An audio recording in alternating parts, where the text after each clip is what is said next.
سب خداوند کی شکر گزاری ہے کہ خدا نے ہمیں آج کا دن بخشا ہے اور بے دینی کے اس دور میں خدا نے ہمیں اس بات کا فضل بخشا ہے کہ ہم خدا کے گھر میں آئیں اور خدا کے کلام کو سیکھیں اور خدا کی ورشپ کریں۔ ہاللیلویہ۔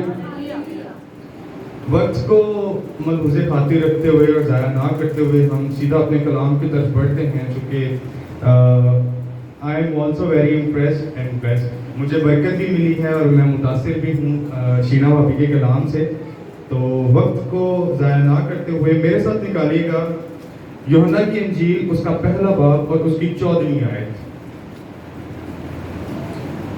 مقدس یوحنا کی معرفت لکھی گئی انجیل، اس کا پہلا باب اور اس کی 14ویں آیت کلام مقدس میں مرقوم ہے۔ اور کلام مجسم ہوا اور فضل اور سچائی سے معمور ہو کر ہمارے درمیان رہا، اور ہم نے اس کا ایسا جلال دیکھا جیسا باپ کے اکلوتے کا جلال۔ پاک کلام کے پڑھے اور سنے جانے کی تمام برکات ہم سبوں کی زندگیوں پر ہوں، آمین۔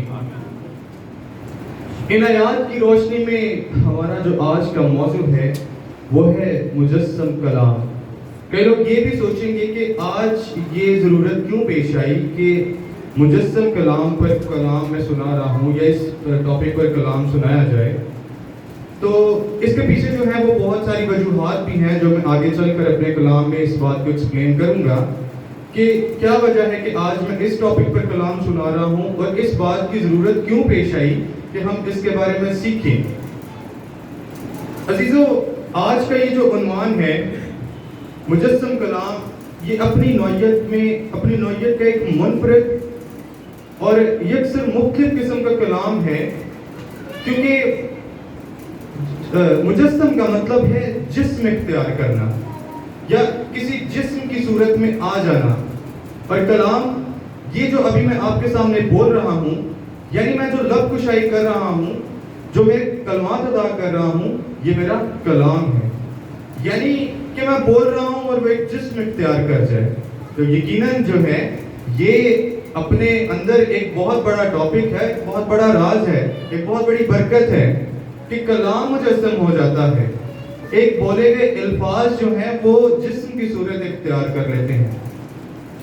تو سب سے پہلے جو میں نے آپ کو بتایا کہ کلام کیا ہے، کہ کلام وہ ہے جو میں لب کشائی کر رہا ہوں، جو میں الفاظ ادا کر رہا ہوں، جو میں کلام کر رہا ہوں، یہ میرا کلام ہے، جو کلمات میں ادا کر رہا ہوں۔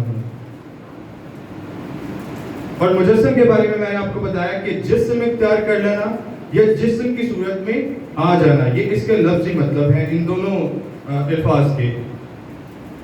چنانچہ آج کا جو کلام ہے وہ ایک منفرد قسم کا کلام ہونے والا ہے، اور آج ہم اس کلام میں جانیں گے کہ کلام کو مجسم ہونے کی ضرورت کیوں پیش آئی، اور مجسم ہونے کی ضرورت پیش آئی اور اس پر اٹھنے والے اعتراضات کو بھی دیکھیں گے جو کہ غیر اقوام اس کلام کے بارے میں، اس لفظ کے بارے میں اٹھاتی ہیں، اور بہت سے ہمارے وہ مسیحی بہن بھائی جو کہ خدا سے دوری کی وجہ سے اس کلام کو سمجھ نہیں پاتے، اور جب ان سے کوئی کراس کویسچن اس بات پہ کر لیتا ہے کہ آپ بتائیں کہ یسوع مسیح خدا کے بیٹے کیسے ہیں، تو وہ اس بات کا جواب دینے سے قاصر ہوتے ہیں کیونکہ انہیں اس بات کا پتہ نہیں ہوتا۔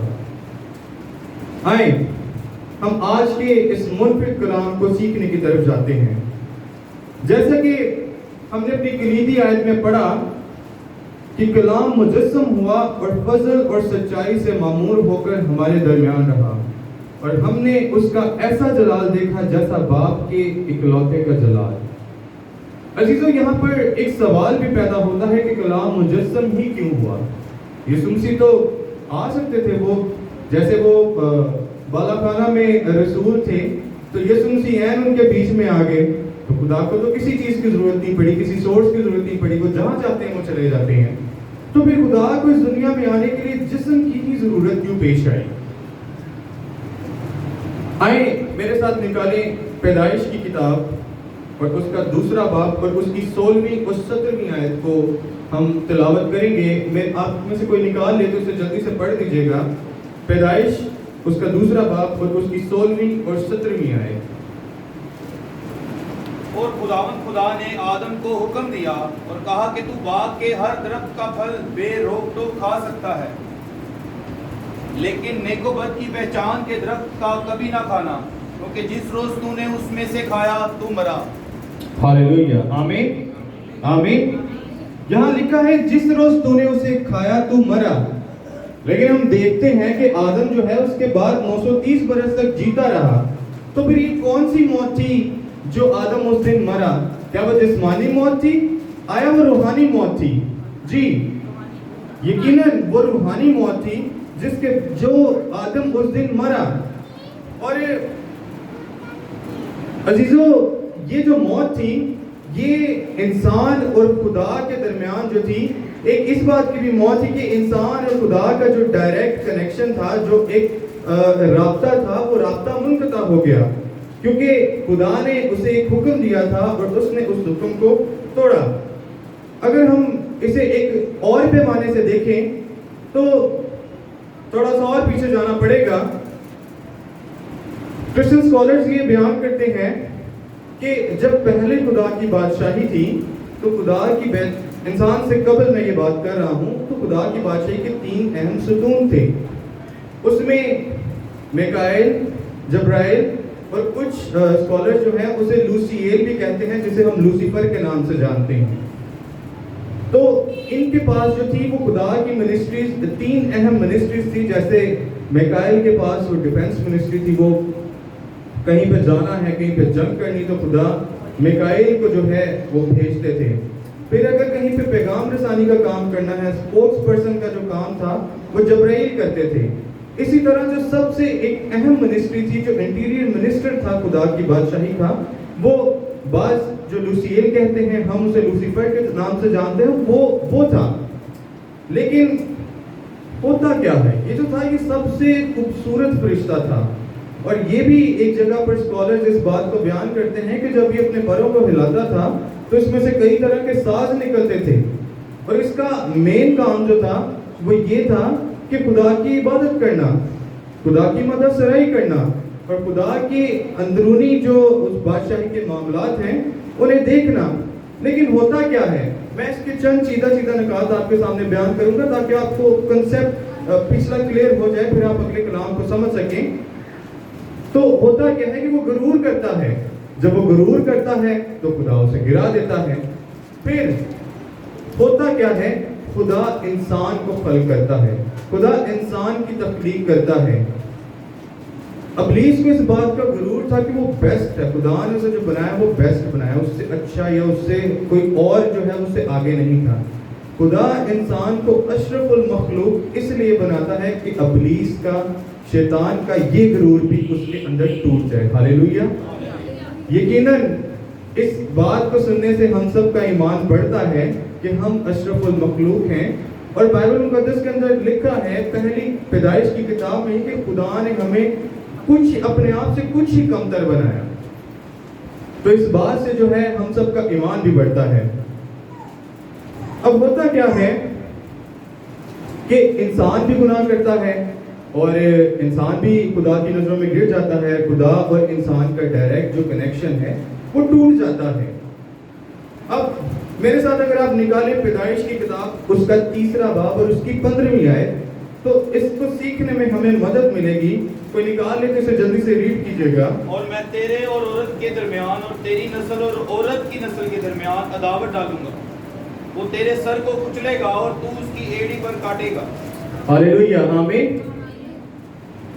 یسوع مسیح کے جسم اختیار کرنے کی بائبل مقدس کے اندر پہلی جو مصدقہ شہادت ہے وہ اس حوالے میں ہمیں ملتی ہے. میں وکٹر بھائی سے ریکویسٹ کروں گا کہ ایک بار پھر اس حوالے کو دوبارہ سے پڑھیے گا. اور میں تیرے اور عورت کے درمیان اور تیری نسل اور عورت کی نسل کے درمیان عداوت ڈالوں گا، وہ تیرے سر کو کچلے گا اور تو اس کی ایڑی پر کاٹے گا. ہاللیلویہ، آمین. اگر آسان لفظوں میں بھی اس بات کو سمجھا جائے تو خدا کا یہ الہی منصوبہ تھا، الہی پلان تھا کہ گناہ اگر اس دنیا میں عورت کے وسیلے سے آیا ہے تو اب نجات بھی اس دنیا میں عورت کے وسیلے سے آئے. ہاللیلویہ. اگر گناہ جو تھا وہ ابلیس نے ہوا کو اور آدم کو ورگلا دیا، تو اگر گناہ عورت کے وسیلے سے آیا تو اب نجات بھی اس دنیا میں جو ہے وہ عورت کے ہی وسیلہ سے آئے۔ یہ وہ وجہ تھی عزیزو کہ خدا کو جسم اختیار کر کے آنا پڑا، کیونکہ ایک عورت کے اندر سے تو ایک جسم ہی باہر آتا ہے نا۔ یسوع مسیح تو کسی بھی سورس کے تھرو آ سکتے تھے، ان کو جسم اختیار کرنے کی ضرورت نہیں تھی، لیکن یہ خدا کا ایک الہی منصوبہ اور ایک الہی پلان تھا، اس لیے جو ہے وہ خدا کو جسم اختیار کرنا پڑا۔ اگر آپ میرے ساتھ نکالیں، اگر آپ یہ ہمارے نوٹ کرنا چاہیں تو نوٹ کر سکتے ہیں، کیونکہ یہ کوشچن ہمارے سے بڑا عام ہوتا ہے کہ آپ یسوع مسیح کو خدا کا بیٹا کیوں کہتے ہیں، اور ہمارا غریبی مذہب جو ہے وہ اس بات کو شرک کہتا ہے کہ آپ خدا کی ذات میں شرک کرتے ہیں، کہ خدا سے کوئی اور پیدا نہیں ہو سکتا، یا خدا کا کوئی بیٹا یا بیٹی نہیں ہے۔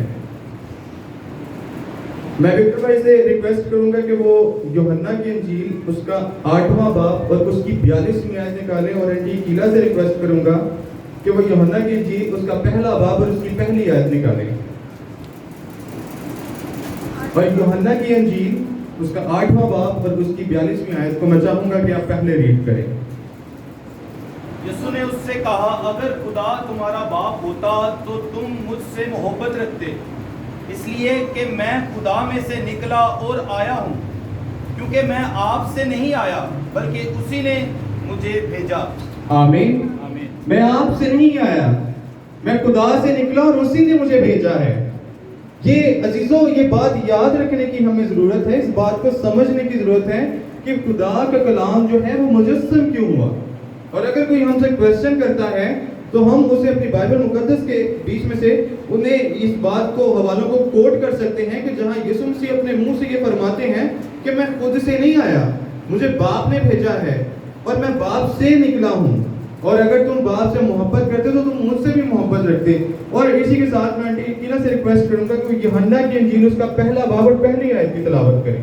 مقدس میں یوحنا کی انجیل پہلا باب پہلی آیت میں لکھا ہے، ابتدا میں کلام تھا اور کلام خدا کے ساتھ تھا اور کلام خدا تھا۔ آمین۔ ابتدا میں کلام تھا، کلام کون تھا؟ یسوع مسیح، یعنی خدا کا کلمہ جو تھا وہ یسوع مسیح تھے، یعنی جو وہ بات کرتے ہیں جس کے وسیلے سے جو ہے مقدسہ مریم جو ہے وہ حاملہ ہوتی ہیں، وہ جو کلام کرتے ہیں وہ کلام کون تھا؟ ابتدا ہی سے وہ کلام تھا، اور وہ کلام کون تھے؟ وہ یسوع مسیح تھے۔ اور 8ویں باب کی 42ویں آیت میں وہ کہتے ہیں کہ میں خدا سے نکلا ہوں اور خدا نے مجھے بھیجا ہے۔ اگر تم خدا سے پیار کرتے تو تم مجھ سے بھی محبت کرتے۔ ہاللیلویہ، آمین۔ اب جو ہے وہ مدعے کی بات پہ آتے ہیں۔ سب سے بڑا جو غیر اقوام کا یہ کوشچن ہوتا ہے، وہ سب سے بڑا جو اعتراض اٹھاتے ہیں اور اس بات سے بھاگ جاتے ہیں، وہ بحث کو آگے نہیں بڑھاتے اور سم ٹائم طیش میں آ جاتے ہیں، تو وہ کہتے ہیں کہ آپ کی بائبل جو ہے وہ بدل چکی ہے۔ آمین۔ کتنے لوگ جانتے ہیں کہ ان کا سب سے پہلا یہی ہوتا ہے، جہاں پہ وہ پھنسنے لگتے ہیں تو کہتے ہیں کہ آپ کی تو بائبل ہی بدل گئی ہے۔ یقینی طور پر وہ سب سے بڑا اعتراض کرتے ہیں کہ آپ کی جو ہے وہ بائبل بدل چکی ہے۔ میں یہاں پر زیادہ نہیں بتاؤں گا، لیکن آپ کی رہنمائی کے لیے، ہم سب کی رہنمائی کے لیے یہاں میں صرف ان کے 2 حوالوں کو کوٹ کروں گا، جس میں جو ہے وہ خود ہی جو ہے اس ان کی مقدس کتاب بائبل مقدس کو جو ہے وہ اس بات سے متفق ہوں گے، کیونکہ وہ اپنی کتاب پر جو یقین رکھتے ہیں، ایمان رکھتے ہیں، تو جو بائبل میں لکھا ہے اگر وہی ان کی کتاب میں سے نکل آئے تو ہم انہیں یہ بیان کر سکتے ہیں کہ یسوع مسیح جو ہے وہ خدا کے بیٹے ہیں، اور خدا نے ان کو اس دنیا میں بھیجا اور وہ جسم اختیار کر کے ہمارے درمیان رہے۔ میں ان کی مقدس کتاب میں سے سورہ العمران ہے اور اس کی آیت نمبر 45 ہے، میں یہاں پر اس کا ترجمہ پڑھتا ہوں، ادا کرتا ہوں۔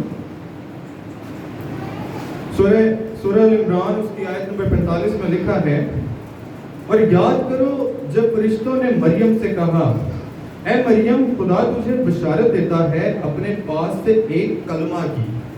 اے مریم خدا تجھے بشارت دیتا ہے اپنے پاس سے ایک کلمہ کی، جس کا نام مسیح عیسیٰ مریم کا بیٹا برودار ہوگا، دنیا اور